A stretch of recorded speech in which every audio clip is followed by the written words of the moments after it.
So, to preface this story, this happened to me in my freshman year in high school. At that time, I was a 6 feet 290 pounds black 16-year-old, so being abducted was the absolute last thing I ever thought I would have to deal with. So every day I would walk home from school at around 3:00-ish and get to my house around 3:30 since I lived pretty close to my school. As I'm walking home, I see this absolutely beautiful black lab walking around the cul-de-sac I passed through to get home. I go up to the dog, who has a collar but no tag, so I book it home and grab the dog leash my parents kept near the door. We watch dogs very often, and a plastic bin and water bottle, as I didn't know how long the dog had been out for and it's blistering hot where I live. Anyways, I find the dog and leash it and give it some water, which it downs like crazy. I then start knocking on doors to see whose dog it is.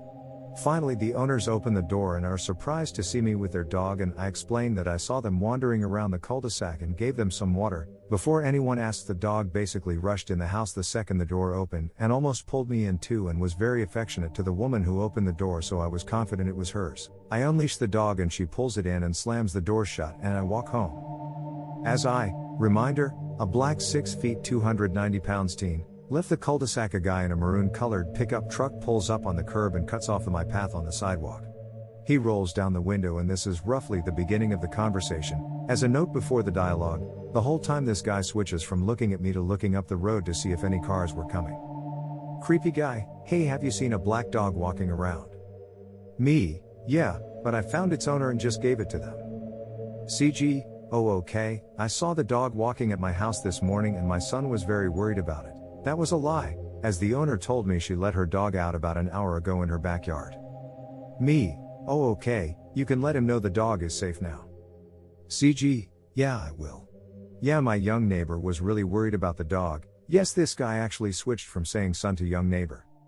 Me: "Well, I'm going to walk home now, my mom is waiting for me." CG: "Oh, do you want a ride? I'm sure you can use a ride." Me: "No, I'm good, I just live over there," pointing in the opposite direction of my house.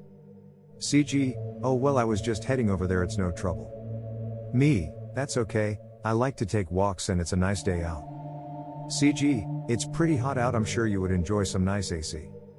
This back and forth goes on for about 5 more minutes until I said I really have to get going now. Have a nice day, and turned around and walked back into the cul-de-sac, to which this guy follows me in his truck into the cul-de-sac. I walk out of the second exit, still notice he's following me, and then walk to the next streets over and eventually shake him after 10 minutes. The streets in my neighborhood are basically like a labyrinth if you aren't familiar with them, and it was very obvious this guy did not live in this neighborhood. I walked home, after I was sure I shook him, and immediately told my mom, who immediately thought I was joking with her, because it sounded absolutely ridiculous, but I assured her I was being serious. Looking back, I probably should have taken a pic of the license plate and called the sheriff about this, but at that moment I just was flabbergasted that this guy was actually trying to abduct me.